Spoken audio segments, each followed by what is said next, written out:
Aleluia. A graça e a paz do Senhor Jesus. Amém, irmãos? Amém. Quero compartilhar para quem já está aqui desde as 2, mais uma palavra. Para quem chegou agora, a palavra da nossa reunião. Eu gostaria que você abrisse comigo a sua Bíblia lá em Mateus, capítulo 25 e o verso 14. Mateus capítulo 25 e o verso 14. Gostaria que você prestasse muita atenção, evitasse de conversar, de se distrair com outras coisas, com pessoas, porque eu tenho certeza que o Senhor vai falar ao seu coração nessa noite.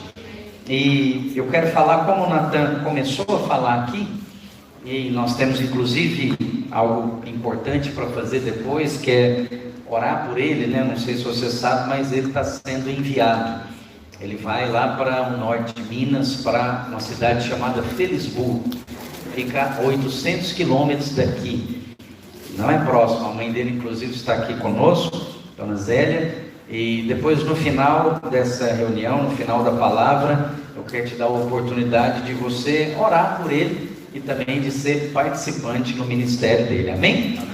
Mateus capítulo 25, verso 14, a parábola dos talentos. Eu quero ler para você toda ela aqui, que vai do verso 14 até o verso 30. E eu quero falar para você a respeito de disposição. Diz assim: pois será como um homem que, ausentando-se do país, chamou os seus servos e lhes confiou os seus bens. A um deu 5 talentos, diga, deu. É o que está falando aqui, correto? Está falando que ele deu. Então a um deu 5 talentos, a outro 2 e a outro 1. De que maneira ele deu? Cada um segundo a sua própria capacidade. Então não era nem segundo a bondade daquele senhor, mas era segundo a capacidade de quem iria receber. Ok, e então partiu, verso 16. O que recebera 5 talentos saiu imediatamente, diga imediatamente, a negociar com eles e ganhou outros 5. Do mesmo modo, o que recebera 2 ganhou outros 2. Mas o que recebera 1, saindo, abriu uma cova, diga cova, diga escondeu, e escondeu o dinheiro do seu senhor. Verso 19.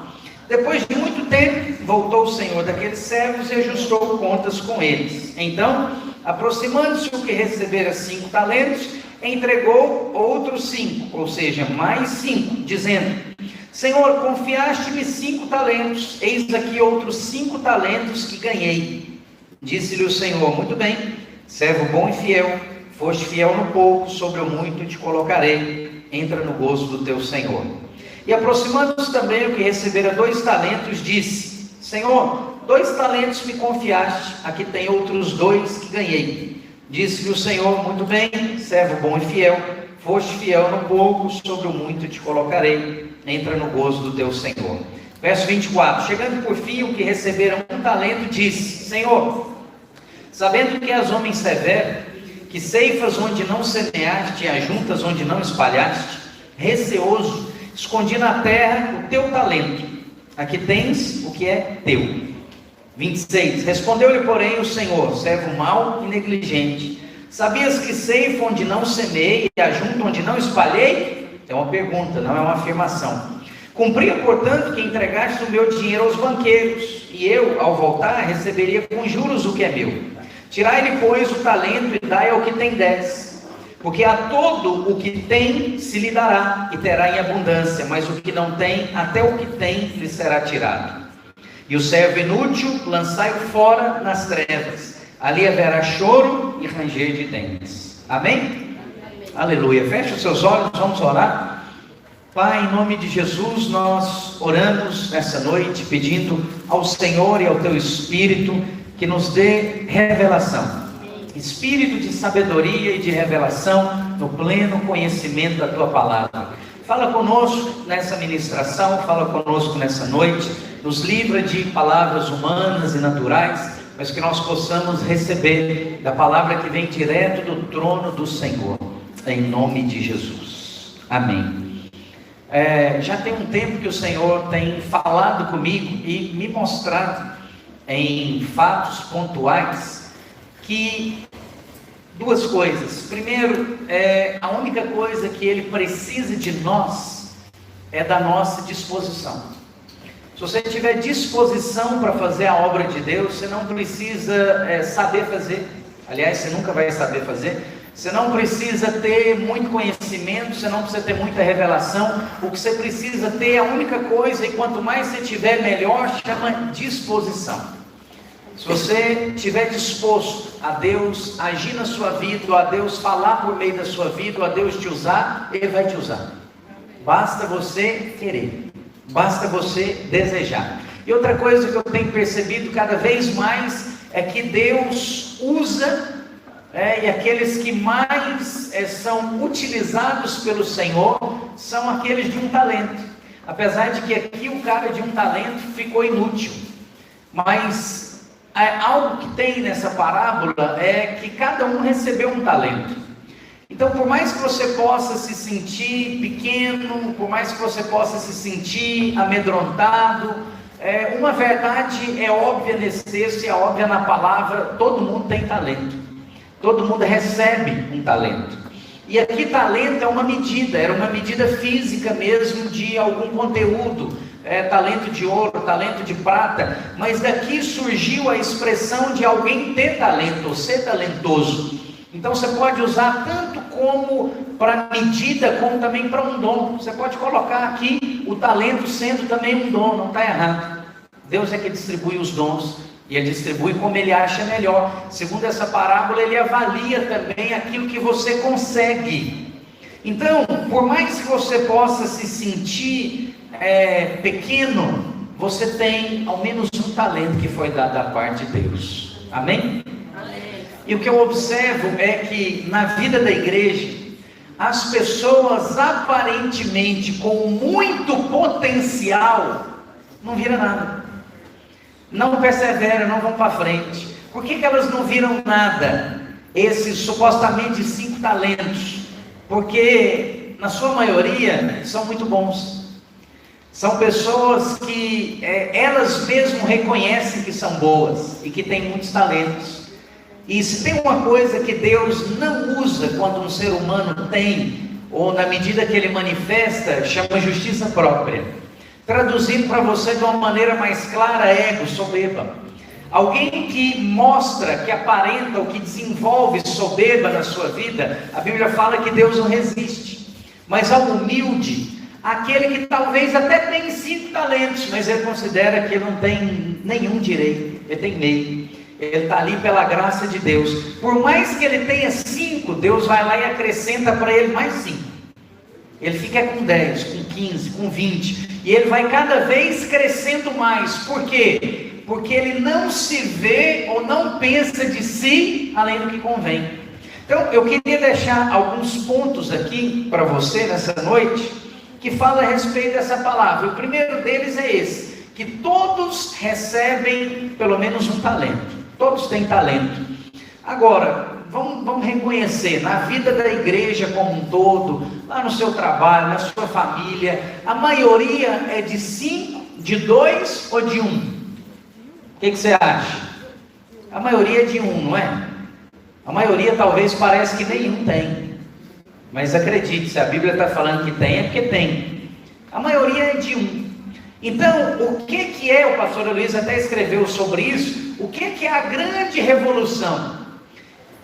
Existir uma mudança de mentalidade nessas pessoas de 1. E aí daqui a pouco nós vamos ver qual que é o problema do cara de um talento nessa parábola. O de 5 agiu bem, o de 2 agiu bem, mas o de 1 fez tudo errado. E tem algumas razões aqui no texto pelas quais ele fez errado. Mas a maioria é de 1. Então, se esse de 1 entender que de fato ele possui um talento e que ele não precisa ter medo de colocar para fluir esse talento, então nós vamos experimentar lá o que o pastor escreveu da revolução dos de um talento, que é o quê? Que é cada membro entender que ele é um ministro e que ele pode. Ele não precisa de uma outra pessoa para fazer por ele. Ele não precisa de outro para orar por ele. Ele não precisa de outro para pregar um evangelismo na vida de alguém por ele. Ele não precisa, porque ele mesmo é um ministro. E o que nós vamos ver na semana que vem é isso. Semana que vem o nosso culto aqui, que a gente normalmente tem às 19 horas, não haverá, ok? Por que não haverá? Porque esse culto estará acontecendo na sua casa. Lá vai ser a conferência. Então nós já vamos ficar a tarde toda novamente reunidos, de 2 às 8. Então você não vai sair de lá e vir para cá de 8 às 9 ou 10 para ter outro culto. O culto já vai ser lá. E a ministração, você vai ter lá uma ministração do pastor Luiz, uma ministração do pastor Naô, e vai ter uma ministração sua, ou talvez do seu líder de célula, que é o quê? O que ele tem de diferente de você? Ou que qualquer um deles tem de diferente de mim e de você? Nada. É simplesmente alguém que se dispôs a ser usado por Deus. Qual que é a característica, ou qual que é a condição para alguém ministrar nessa conferência semana que vem? Pastor, tem que ser o líder da célula. Não, tem não. Não precisa ser o líder, pode ser outra pessoa. Quem é a pessoa que pode ministrar? É aquele que tem fé para fazer. Se ele acha que ele não pode ministrar, ele não pode ministrar. Mas se ele tem certeza que pela graça de Deus ele pode ministrar, então ele pode ministrar. Então ele está habilitado a ministrar. Pastor, mas qual que é o critério? Ele tem que ter cursão, ele tem que ter CTL, ele tem que ter seminário? Fala assim comigo, ele tem que ter fé. É isso que ele tem que ter. Esse é o critério. Ele tem que crer, ele tem que ter fé. Se ele tiver essa fé, se ele se dispor a Deus fazer por meio da vida dele, o que você acha que vai acontecer? Deus vai fazer. Então presta atenção, todo mundo tem talento. Pastor, mas aqui nessa parábola, nessa passagem, tinha um que tinha 5, tinha um que tinha 2 e tinha um que tinha 1. Então, primeira coisa, é verdade que todo mundo tem talento, mas é verdade também que tem uns que tem mais do que outros. Você consegue ver isso fácil, não consegue? Eu consigo. Você consegue ver assim, você vê que a maioria tem mais talento do que você? Deveria, esse é um exercício bom para fazer, sabia? Você deveria enxergar a maioria como mais talentosa do que você. Pastor, mas eu não posso reconhecer que Deus deu uma medida maior para mim? Não, você mesmo não, é feio. Os outros podem, você não. É muito ruim falar de si e pensar de si acima dos outros. Se outros falarem, ok, dê a glória para Deus, mas você mesmo não. Agora a questão é, não importa se o outro tem 5, se o outro tem 2 e você tem 1. Por quê? Porque Deus não determinou que o de 5 teria 5, que o de 2 teria 2 e que o de 1 teria 1. Eles só começaram com esse número. Está entendendo? O de 5 começou com 5, mas não terminou com 5. Terminou com 10. O de 2 começou com 2, mas não terminou com 2. Terminou com 4. Agora o de 1 começou com 1 e terminou sem nenhum. Por quê? Porque cada um teve um procedimento. Cada um teve uma maneira de agir. Presta atenção. Deus reparte os talentos. Deus reparte os dons. Mas Ele não limita os talentos. Mas Ele não limita os dons. O que vai determinar o tamanho ou a proporção que isso vai ganhar? Ou quem? Você. Eu e você que vamos determinar. O que recebeu 5 saiu imediatamente a negociar. O que recebeu 2 saiu imediatamente a negociar. Mas o que recebeu 1, o que ele fez? Ele fez o que muitas vezes nós fazemos. Ele matou e enterrou o potencial. O que a Bíblia diz aqui no texto? Ele abriu uma cova. Ninguém abre uma cova para gerar vida. Só se abre cova porque houve morte. Você abre uma cova para enterrar algo. Você enterra algo que você não quer ter, que você não quer conviver, que você não quer ver, que daqui a pouco vai estar cheirando mal, que não tem que estar ali mais, que passou, que acabou. Mas quem disse para esse servo? E aí lembra, os três são servos. Se os três são servos, os três são crentes. Não tem ninguém ímpio aqui na história.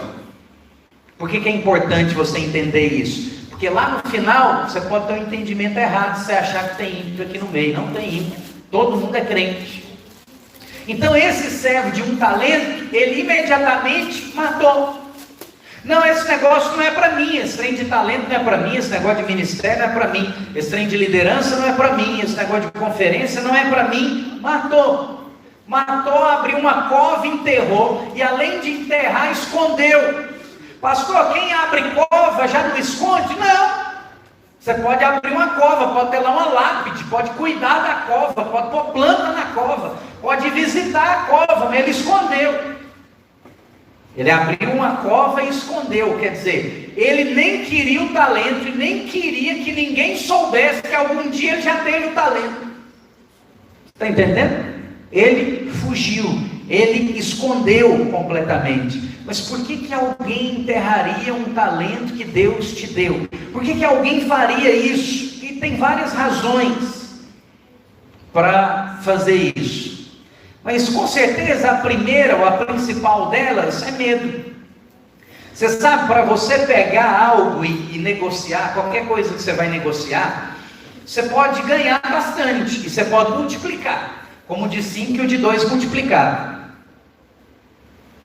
Mas quando você sai para negociar, a única possibilidade que você tem é de ganhar, sim ou não? Não, você pode perder. Se você fizer um negócio ruim, você perde. Você pode trocar 5 talentos em 4, em 3, em 2. Mas por que alguém trocaria 5 talentos em 2?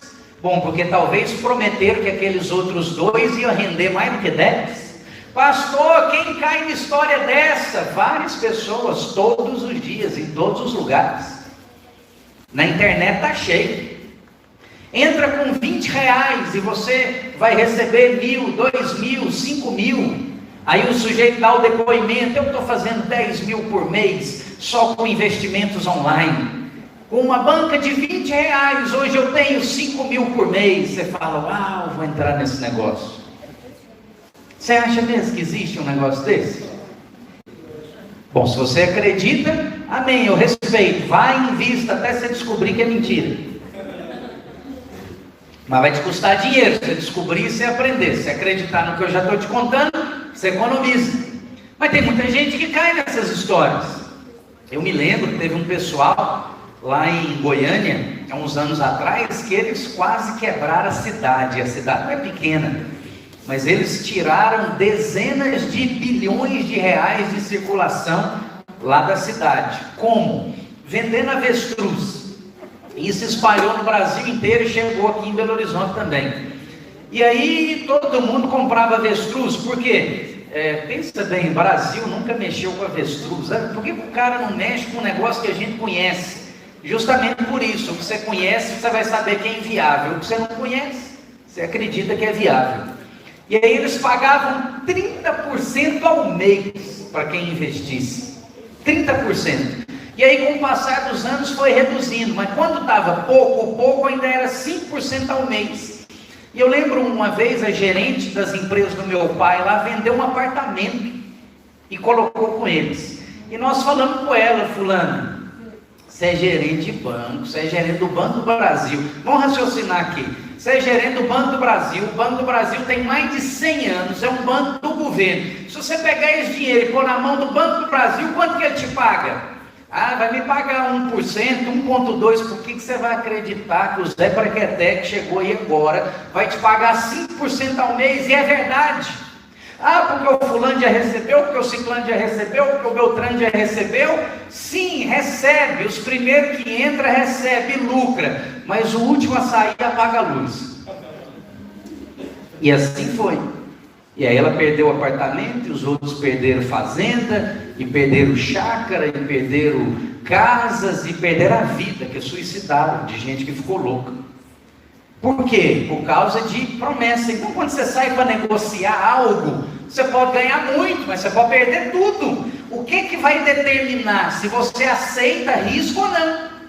Então, qual o problema inicial desse sujeito de um talento? Ele foi lá, pegou o talento e enterrou, matou. E, além disso, ainda escondeu. Bom, então ele não teve disposição de negociar. Ele não teve coragem de negociar.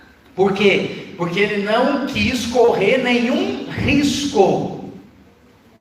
Só que deixa eu te falar, você acha que não é tudo que você faz que você corre risco. Mas só de você estar vivo, você está arriscando a morrer, filho. Você sabia que só morre, incrivelmente, só morre quem está vivo? Você já reparou que nesses dias, quem nunca morreu está morrendo? Por quê? Porque é só quem está vivo que vai morrer. Pastor, eu tenho medo demais de morrer. Então morre de uma vez, porque aí você não vai morrer de novo. Aí não tem mais esse risco, não tem mais esse perigo. Mas aí já é um risco. Eu não vou sair de casa porque é perigoso. E ninguém morre em casa, ninguém adoece em casa. Nada acontece quando o cara está em casa. O sujeito está em casa e de repente entra. Nós temos casa aqui na igreja. O irmão estava em casa, um carro perdeu o controle na rua, quebrou o muro, invadiu a sala, passou em cima da perna dele e amputou a perna dele, sentado no sofá de casa. Qual é o risco de você assistir televisão no sofá da sua sala? Alguém pensa que vai perder a perna assistindo televisão no sofá de casa? Ninguém pensa num negócio desse, mas pode acontecer. Tudo isso é o quê? Risco. Pastor, o que isso tem a ver? Que muitas vezes nós não nos dispomos a Deus fazer na nossa vida, a Deus nos usar, porque não queremos correr risco. Porque queremos às vezes ficar quietinho. Não queremos ter fortes emoções, mas sem fortes emoções também não teremos fortes experiências. Agora tem um problema aqui. Esse servo de um talento, ele não se considerava filho. Esse é o problema principal. Isso não pode acontecer conosco. Ele se considerava um empregado. Por quê? Olha só, volta lá para o texto. O que recebeu sim, lembra que eu falei para você lá, que o Senhor, Ele deu, Ele não emprestou, Ele deu. A Bíblia diz, a um deu 5 talentos. Bom, se eu chego aqui e falo, Ageu, eu estou pegando isso aqui, estou te dando. Uma vez que eu dei para o Ageu, de quem que é isso aqui? Dele. Se ele crê nas minhas palavras. Mas se ele não crê nas minhas palavras, ele vai falar, não vou fazer nada com isso, porque ele não me deu. Em algum momento ele vai pedir, em algum momento ele vai cobrar. Qual que é a diferença? Onde está isso no texto? É que o de 5, quando ganhou, falou, ganhei dinheiro, esses 5 não dá para eu ficar o resto da minha vida, mas é um bom começo. O que eu vou fazer? Vou começar, e vou trabalhar. E saiu a trabalhar. O de 2, a mesma coisa. Mas o de 1, o que ele fez? Ele foi lá e enterrou. Por que ele enterrou? Porque ele tinha uma mentalidade de empregado. Ele fala que o dinheiro era de Deus, ou era do Senhor, não era dele. Primeira coisa, todo mundo tem talento. Segunda coisa, nem todos trabalham o talento que tem. Por quê? Porque ele não considera que tem. Ele não se vê como filho. Ele acha que aquilo é de Deus e não dele. Espera lá, mas Deus te deu. Não. Deu assim, entre aspas. Não é meu, é dele. Não tem a mentalidade ou a identidade de herdeiro. O que é o herdeiro? Por exemplo, meu pai tem algumas coisas, das quais eu sou herdeiro. Então assim, no papel é dele, na realidade é dele também, mas também é meu, mas também é dos meus outros irmãos. Por quê? Porque nós somos herdeiros. Mas se você fica com a mentalidade de que você, como sendo um herdeiro, só vai desfrutar daquilo que você é herdeiro depois que o seu pai morrer, ou depois que o seu pai efetivamente colocar no papel que é seu, você vai ficar limitado e vai ficar paralisado. É o que aconteceu aqui com esse servo. É o que esses dias eu percebi que estava acontecendo comigo, pastor Zé Maia, com todos nós lá de casa. Por quê? Porque nós temos, por exemplo, algumas fazendas aqui em Minas que nós nunca mexemos na vida. Nunca fizemos nada. Por que não fizemos nada? E sempre o que a gente pensava? Do meu pai. Meu pai tem que fazer, meu pai tem que mexer. É dele mesmo, no papel é dele, na realidade também é dele. Mas também é de quem? Também é dos filhos. Se ele não está mexendo, se ele não quer ou se ele não consegue mexer, por que nós não podemos mexer? Ah, porque ele não vai deixar. Quem falou que ele não vai deixar? Mas existe uma mentalidade que você pode pensar que não te atinge, mas atinge. A maioria dos crentes tem uma expectativa de uma vida boa no céu. Por que no céu? Se a ideia de Deus fosse você ter uma vida boa no céu, quando você recebeu Jesus ou quando você batizou, você morria. Por que ele te deixou vivo até hoje? Porque existe uma possibilidade, Paulo ensina isso, de você reinar em vida. O que é reinar em vida? É ter uma vida igual é no céu, mas na terra. Fluindo nos dons, recebendo de Deus, tendo prosperidade, tendo unção, estando sendo o propósito. Não precisa de morrer para isso. Se você acha que é só lá na glória, você é um herdeiro que não toma posse da herança. Você tem direito, mas você se coloca de fora dela. Ninguém te colocou de fora dela. Mas por que alguém não negociaria o seu talento? É o terceiro ponto dessa palavra. Porque quem não negocia, não conhece o Senhor. Ou quem não conhece o Senhor, não negocia. Qual que era o problema desse servo aqui? Quando ele vai entregar o talento para o Senhor, ou quando o Senhor chega nele, o que ele diz? Volta lá no verso 24, Mateus 25, 24. Olha o que ele diz. Chegando por fim, o que receberam um talento, diz: Senhor, sabendo que és homem severo. Essa é uma marca. Vem cá, Deus é severo. Existe severidade em Deus? Existe. Severidade é seriedade. Existe. Mas a marca de Deus é severo? Se você fosse colocar um rótulo em Deus: eu sirvo ao Deus severo. Não é, essa não é o rótulo de Deus. Eu sirvo ao Deus de amor. Eu sirvo ao Deus de vitória. Eu sirvo ao Deus de bênção. Eu sirvo a muitas coisas, você poderia dizer, ao Deus da graça. Mas ao Deus severo, você tem que se sentir como sendo alguém que apanha demais. Você falar que Deus, a característica dele é severo. É falta de revelação. Meu pai é severo. Sempre foi alguém assim, que nos ensinou, nos orientou, nos disciplinou. Existe severidade no meu pai, mas não é a característica dele. Mas não é mesmo, nunca foi. Está entendendo? Faz parte dele, mas não é uma marca dele. Não dá para ser, nem se eu quiser pôr. Mas esse homem aqui, a primeira coisa que ele falou, e para o Senhor, ele falou: sabendo que és homem severo. Já estava ruim, mas piora muito para frente. Aí ele pega e fala: o Senhor é severo. Por que o Senhor é severo? Vou dar algumas características. O Senhor ceifa, ceifar é colher. O Senhor colhe onde não plantou e ajunta onde não espalhou. Esse cara não é severo, um cara desse é mau caráter. Alguém que colhe onde não plantou e ajunta onde não espalhou, não é severo, é mau caráter. É mau, é gente ruim. Existe gente assim? Existe. Mas está longe de ser Deus. Está longe de ser Deus. Deus semeou e te fez colher aonde você nunca plantou. É diferente. Sou eu e você que colhemos onde nunca semeamos. Sou eu e você que estamos hoje recolhendo onde nunca espalhamos. Ou não é verdade?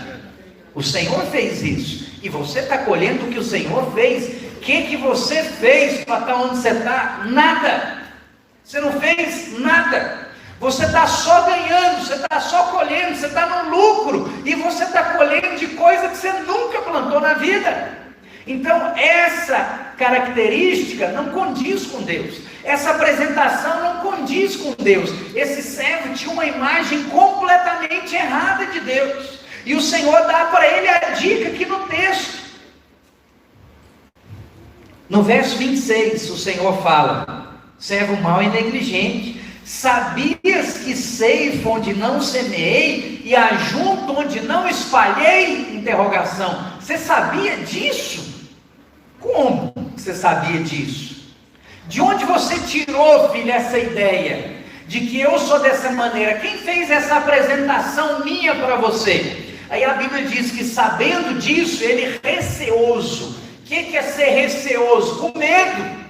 Com medo do que o Senhor ia fazer com ele. Com medo ele escondeu, com medo ele matou, com medo ele enterrou, com medo ele não quis fazer nada. Ele quis ficar à parte disso. É o seguinte: eu não vou ganhar, mas eu também não vou perder. Eu não quero me envolver com isso, não quero nada, me deixa de fora dessa. O Senhor tem problema com isso. Tem problema, Deus tem problema com neutralidade. E o Senhor Jesus deixou isso claro: quem comigo não ajunta, espalha. Quem não é por mim, é contra mim. Quem é morno, eu vomito. Escolhe, ou você é quente ou você é frio. Meio do caminho com Deus não dá. Homem adora ficar no meio do caminho. Mineiro é mestre em ficar no meio do caminho. Por quê? Porque meio do caminho agrada os dois lados. Meio do caminho você desagrada a Deus completamente, resolve sua vida. Ou vai ou não vai. Como diz o outro, ou vai ou racha, ou ajunta ou espalha. Resolve. Nós queremos achar meio termo. O homem sempre coloca essas coisas. Mas olha, essa roupa sua aí é masculina ou feminina? É unissex. Praga do inferno. Ou é de homem ou é de mulher.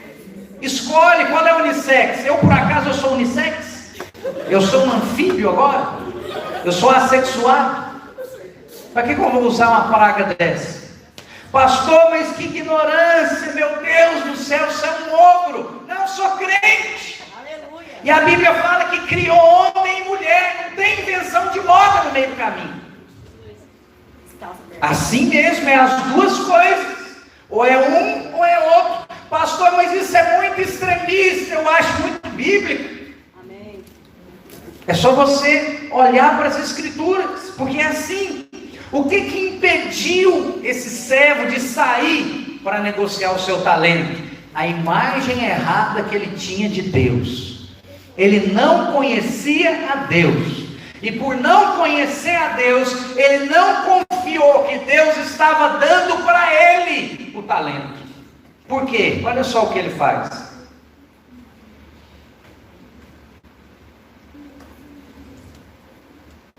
Verso 25. Receoso, escondi na terra o teu talento. Aqui tens o que é teu. Ele usou dois pronomes possessivos aqui. Para o Senhor. Nenhum dos outros servos usou. Nenhum dos outros servos falou aqui o que é seu. Por que não falaram? Porque não era do Senhor.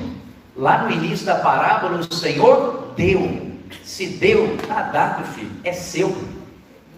Quem falou que ele chegou em você para tomar? Pastor, mas aqui diz que ele chegou para prestar contas. Ora, se eu então supervisiono igrejas lá no norte de Minas, aí eu vou e agora o Natan está indo para Felisburgo, aí daqui a um tempo eu vou lá visitar, eu vou lá tomar a igreja? Não, eu vou ver como é que está o que eu concedi.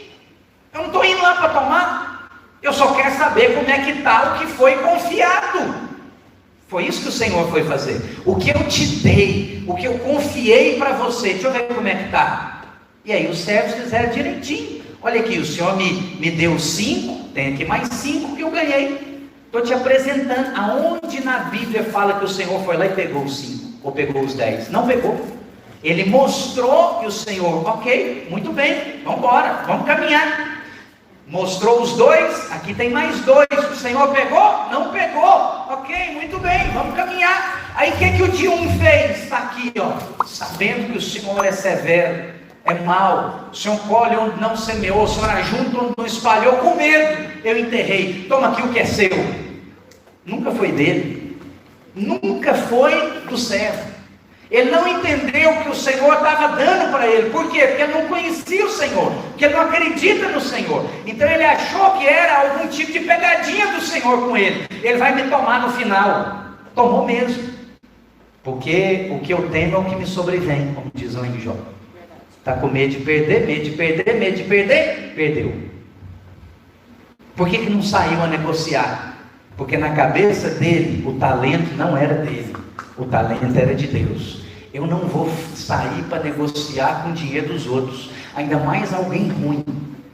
Esse sujeito é ruim, ele é mau. Se eu sair para negociar com o dinheiro dele, perder o dinheiro dele, eu estou enrolado. Você está entendendo por que ele ficou quieto?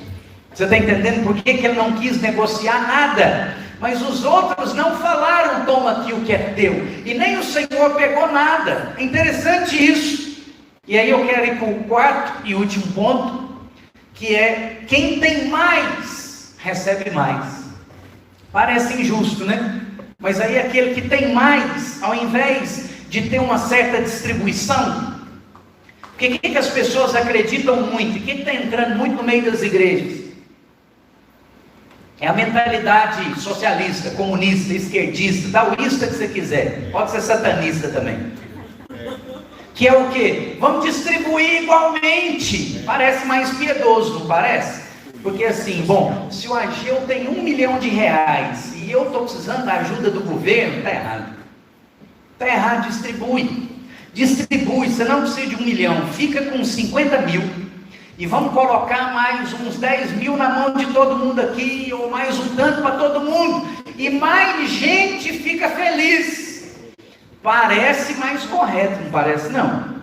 É, pastor, porque lá em Atos, quando o povo era crente mesmo, a Bíblia fala que a igreja distribuía as coisas entre os irmãos conforme havia necessidade. Por que isso não acontece hoje? Porque sempre valeu e sempre valerá semeadura e colheita, filho. Por que o sujeito tem 1 milhão? Porque ele trabalhou para ter 1 milhão. Você pode ter certeza, o cara que tem 1 milhão trabalhou mais do que o que tem 5 mil. Ele teve mais disposição, ele trabalhou mais, ele investiu mais. Ah, mas isso é injusto, então Deus é injusto, que é exatamente a mesma coisa que Ele vai fazer. Ele deu a oportunidade para cada um. Quem vai ser vencedor? Quem vai reinar sobre 5 nações, sobre 10 nações, sobre 100 nações? Quem vai ser esse? É de acordo com o quê? É de acordo com o tanto que trabalhou, é de acordo com o tanto de obra que edificou. Parece injusto, mas não é. Por que não é? Porque aquele que tem, ele entendeu que Deus realmente deu para ele. E quando ele entende que Deus deu, e quando ele entende, ele conhece a identidade de Deus, e ele entende que Deus é bom, ele entende que Deus age por meio da graça, que é pela fé, mediante a graça, ou pela graça mediante a fé, ele sai para trabalhar, e ele sai para negociar, porque ele acredita que realmente Deus é com ele, Deus deu para ele, Deus está confiando nele para isso. Ele fica sem temor para sair para trabalhar, ele não fica receoso. Isso é o que a graça faz conosco. Vou te dar testemunho meu. Quando eu achava que as coisas dependiam de mim, eu não orava para pessoas serem curadas. Não orava, porque eu achava que não seriam curadas. Eu achava que, por exemplo, uma pessoa, para eu orar, e uma pessoa ser curada, por exemplo, de surdez, de 30 dias do mês, eu tinha que jejuar pelo menos 25. E de 24 horas no dia, eu ia ter que orar umas 20. Para então, talvez, no final do mês, eu orasse e eu tivesse em um patamar digno de Deus, ouvir aquela oração e mover por meio da minha vida. Aí eu comecei a entender mais e a ter mais revelação da graça. O que eu entendi? Que não depende de mim, depende dele. A obra dele, é ele que faz, é pela vontade dele, e ele usa qualquer um que tiver disposição. Quando eu descobri isso, eu falei, então dá para mim. Então não é pelo tanto que eu oro, nem pelo tanto que eu jejuo, nem se eu comer 2, 5 ou 10 pecados por mês. Não depende disso? Não depende, é uma coisa meio louca, né? Mas testa para você ver. Aí eu falei, bom, então eu vou orar por todo mundo. Se é a única parte que funciona, é a parte de Deus, e não depende da minha parte. Sabe o versículo que o mundo gosta? Faça da tua parte que eu te ajudarei. Não existe, não tem na palavra. Procura, não tem. Não tem a sua parte, porque toda a parte é de Deus, é dele, por meio dele e para ele todas as coisas. Quem tinha que fazer algo já fez, não vai fazer não, já fez. E você, em fé, disposição e ousadia, chama a existência aquilo. Aí eu orei até por defunto, nivelório, dentro de geladeira do IML, tudo quanto é lugar. Já orei por 4, nenhum levantou ainda, mas uma hora vai levantar. Já orei para a perna crescer, e pasme, cresceu.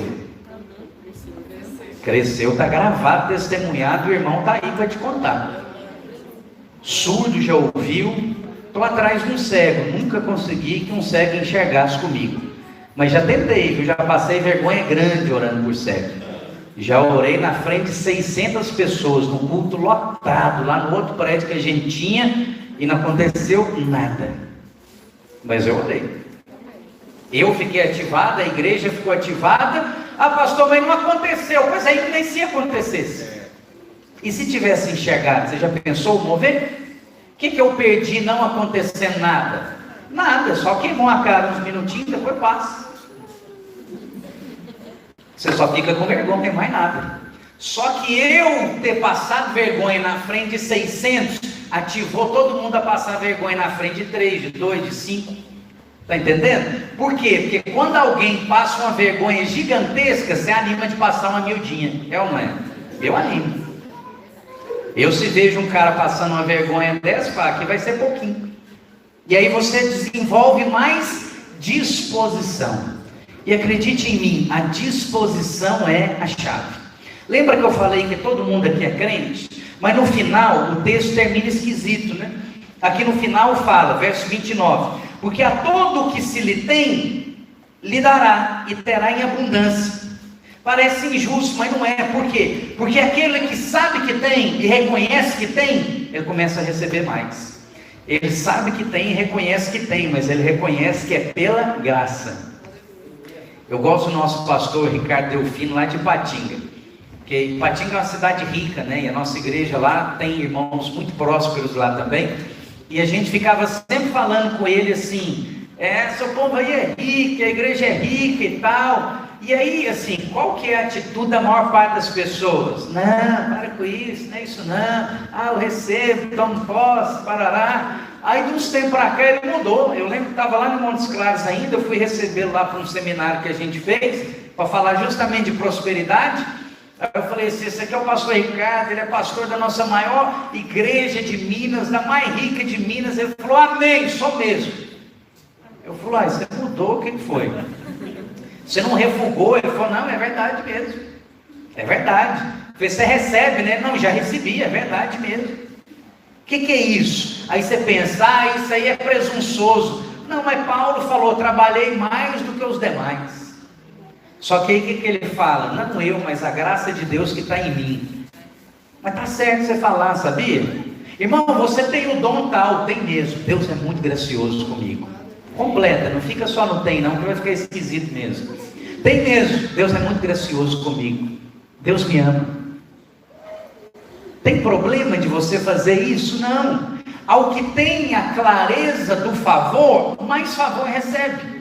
Mas aquele que fica naquela, parece ser mais piedoso, né? Não, imagina, o que é isso, é impressão sua e tal. Aí o que você está fazendo? Você está afastando o favor de você, não vai chegar mais. Não vai, não vai. Eu falei isso, essa semana eu tive uma experiência com isso. E falei disso, pastor Zé Mar. Ele colocou no grupo nosso lá um negócio de uma igreja e tal, e quem é que vai ser, não sei o que. Eu falei, dá para mim. Aí um falou, região tal, região não sei o que. Eu falei, região nada, região minha, qualquer região é minha, me dá aí. Eu falei, eu quero. E sabe o que aconteceu? Ganhei. Tem nada a ver com o norte de Minas, nada. Mas aí conforme você quer e conforme você deseja, Deus vai lá e vou dando. Pastor, mas até que tanto que você consegue? Até o tanto que Deus vai me dando. Se Ele está me dando, é porque Ele está me capacitando. Quanto mais Ele der, mais Ele vai me expandir. Quantas células você consegue acompanhar? 2, 3, 5, 10, 50? Você consegue acompanhar o tanto que você permitir Deus te entregar. Na hora que você falar para Ele, é muito, parou. É muito, parou. Por que é muito? Você está olhando para você. O que tem a ver com você? Tem nada a ver com você. O que depende de você? Depende nada de você. Não tem obra sua, não tem esforço seu, não tem dedo seu. Você só atrapalha. A gente só atrapalha. Eu falo isso e ensino isso para os jovens. Irmão, só não atrapalha que vai dar certo. Se a gente ficar quieto e deixar o Senhor fazer, Ele faz e acontece. E aí o que eu tenho visto em toda essa expansão que nós estamos tendo, seja aqui na igreja local, seja nas igrejas aí em Minas, em todas as regiões de Minas, já tem igreja indo em outras regiões que teoricamente nem é nossa, igrejas que surgiram, que o trem veio atrás de mim, em outro país. E eu falei, bom, já que veio atrás de mim, eu vou atrás também. Vai, pastor, e agora vai ser sua, até alguém me tomar é minha. Pode ser em outro país, em outro continente, estou nem aí. Ah, mas lá tem dono, mas o dono não está fazendo nada. Eu vou ser poceiro espiritual. A escritura é dele, mas eu vou entrar para dentro. E se me deixar 5 anos lá, tomei, é minha. A obra agora é minha, a vinha é minha. Por quê? Porque quanto mais você tem, ou quanto mais você quer, mais o Senhor vai te dar. Isso é espiritual. Agora, aquilo que você rejeita, você não vai ter. Sabe aquela coisa de você olhar um carro, olhar uma casa, olhar a pessoa com uma roupa e falar, que para que isso, que absurdo. Você não vai ter, filho. Você não vai ter. Como é que o cara anda num carro desse? Tem gente passando fome, por favor. Sai do PSTU de novo. O PSTU você já saiu, né? Sai do PSOL. Muda de vida, pelo amor de Deus. Nem Jesus falou isso. Você sabe que esse espírito é o espírito de Judas. E Judas falou isso quando estava sendo derramado o bálsamo sobre Jesus. Ele falou, que desperdício, 1 ano de salário poderia dar para os pobres. O Senhor falou, vai ter pobre o resto da vida, derrama em mim. Você já imaginou? Imagina se eu faço um trem desse. Pastor, é muito dinheiro que está entrando, nós vamos doar para quem? Para mim. Põe na minha carteira aqui, eu vou levar. Fala, que cara carnal, que absurdo, meu Deus do céu, que antro que eu vim parar. Pois é, mas o Senhor deu essa resposta. Não dá para ninguém, derrama na minha cabeça, que é o melhor que ela está fazendo agora. Precisa de fazer isso. Uau! Tem nada de assim, politicamente correto nessa resposta, mas não era a mais pura verdade. Ela estava fazendo algo profético, ela estava fazendo algo espiritual. Ela teve também o que? Disposição.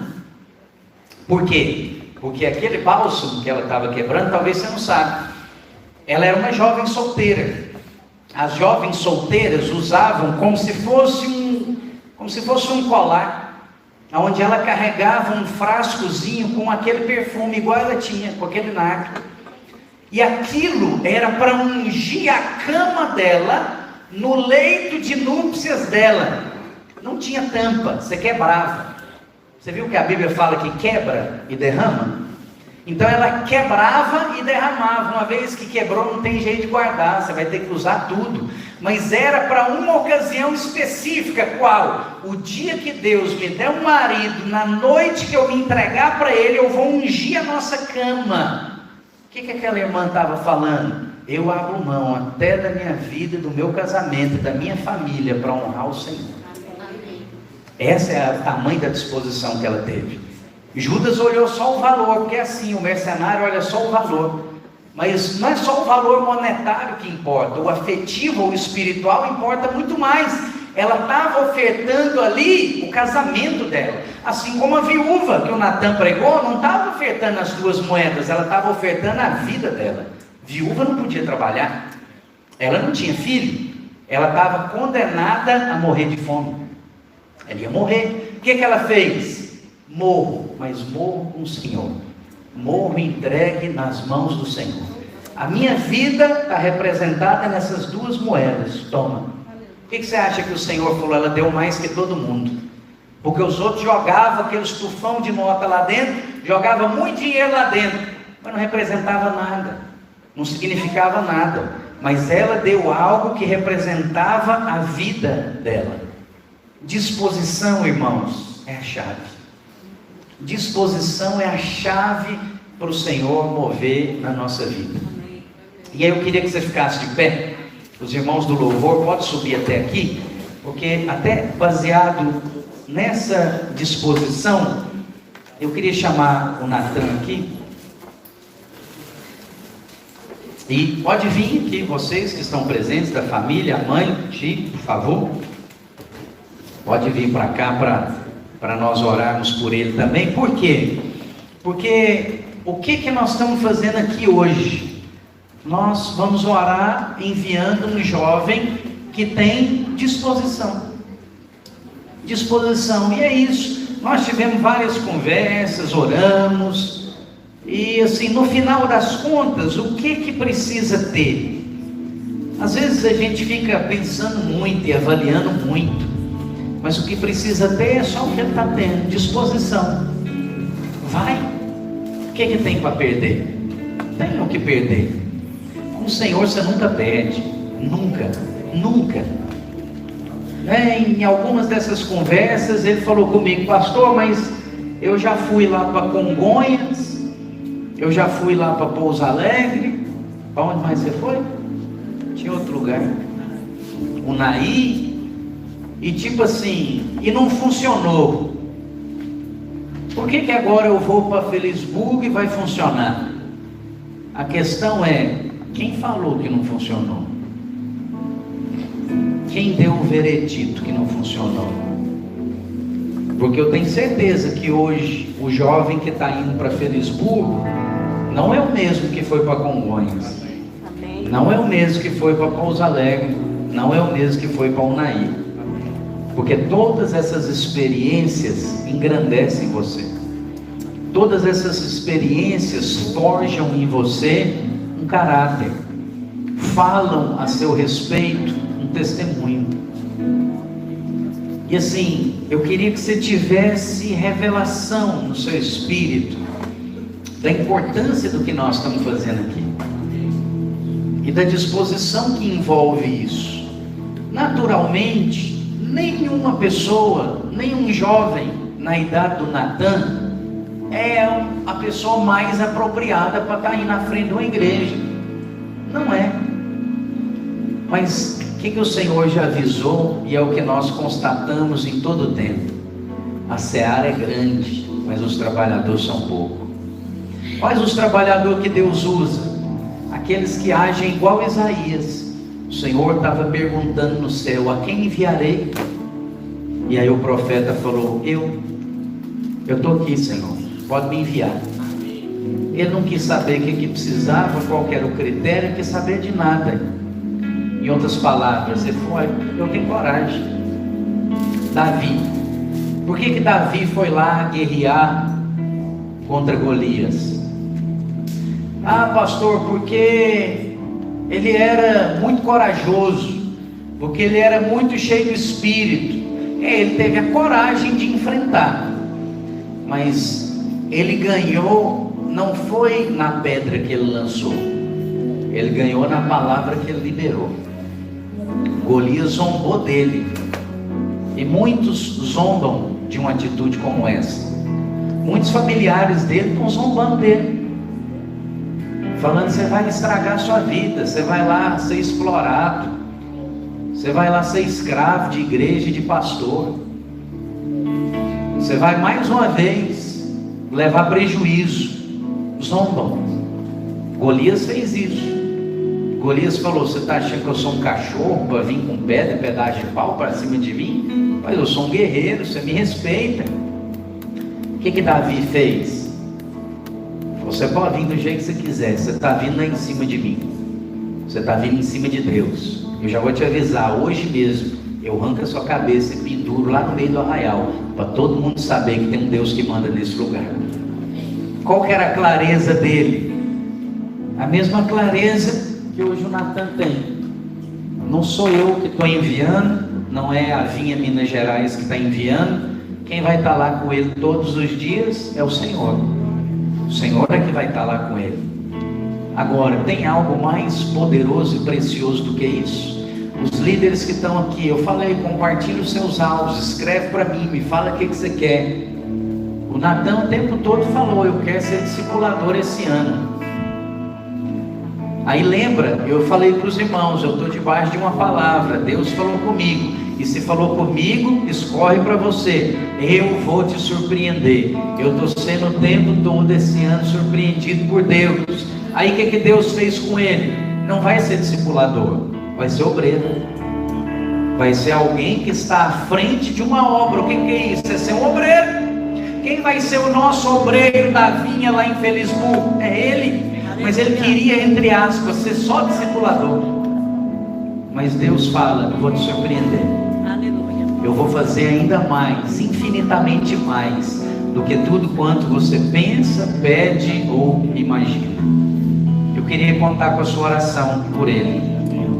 Isso envolve disposição. E sabe, é um privilégio. É um privilégio e é uma oportunidade para você também.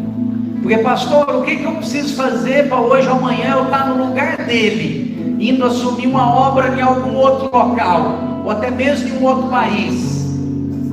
Faz o seminário e fala para o Senhor: eu quero, eu estou disposto. Avisa seus líderes também, fala que você quer, está disposto. Por quê? Porque nós precisamos de gente em tudo quanto é lugar, no Brasil, fora do Brasil, e não tem ninguém que te limite, a não ser você mesmo. Então, se o seu coração queima por isso, entra no caminho. Às vezes não dá tempo nem de você terminar o caminho. Às vezes você termina o caminho já na missão. Mas se você estiver no caminho e der um sim para o Senhor recebe o seu sim e te surpreende. Amém? Estenda suas mãos para cá. Vamos orar pelo Natan. Pai, em nome de Jesus, eu quero colocar a vida do teu filho diante do Senhor. Pai, obrigado pela sua família que está aqui hoje, nessa noite, respaldando esse selo da parte do Senhor sobre ele. Oh Espírito Santo de Deus, Pai, eu oro para que ele seja revestido, Senhor, de uma ousadia e de uma intrepidez que ele nunca teve, nunca experimentou na sua vida. Que todo medo, que todo receio possa ser retirado agora do seu coração, possa ser retirado completamente da sua alma, Senhor, e que o seu Espírito, que o Espírito de Cristo, que o Espírito, Senhor, missionário, profético, pastoral, possa fluir na sua vida e possa sobressair sobre todas as outras coisas e sobre todas as outras características. Senhor, eu derramo sobre ele tudo aquilo que o Senhor nos tem dado, tudo aquilo que o Senhor tem dado para essa casa, para esse ministério, na minha vida. Eu declaro e derramo sobre ele. Recebe em nome de Jesus. Seja cheio, seja capacitado, flua no Senhor em ousadia, em fé. Tenha um testemunho de fé, tenha ousadia de andar e de mover no sobrenatural. Creia no que os outros não creem, faça o que os outros não façam, haja como os outros não agem. Seja um pioneiro, seja um guerreiro nas mãos do Senhor, e tenha um coração quebrantado nas mãos do Pai. Pergunta todas as coisas, se submete em todas as coisas, fale com o Senhor a todo tempo, pregue a tempo e fora de tempo. Não tenha temor de homem algum. Não há aquele que os joelhos não se dobram diante do Senhor. Ainda que você seja colocado diante das autoridades dessa cidade, dessa região, não temas, porque o Senhor é contigo. Ele é quem vai te dar as palavras, Ele é quem vai te dar a graça, Ele é quem vai te dar toda a sabedoria necessária, em nome de Jesus. Amém, aleluia, glória a Deus. Irmãos, eu queria agora, para encerrar, não pode ficar aqui, eu queria te dar uma oportunidade, que é a oportunidade de ser participante nessa igreja e nesse ministério. Talvez você não tenha nem ideia de onde fica essa cidade e talvez nunca vai até lá, mas você pode ir por meio de uma oferta. Você sabe, todo culto nós fazemos é uma oferta só, mas também todo culto que nós estamos fazendo em vídeo a alguém, nós procuramos abençoar essa pessoa. Então presta atenção, porque você precisa ter uma visão espiritual. Não é um dinheiro ou uma oferta que você está dando para o Natan, é uma semeadura do ministério dele. Não sei se em alguma outra ocasião você vai ter uma oportunidade como essa, mas agora você tem. Especialmente você que tem ministério, que Deus já te chamou para o ministério.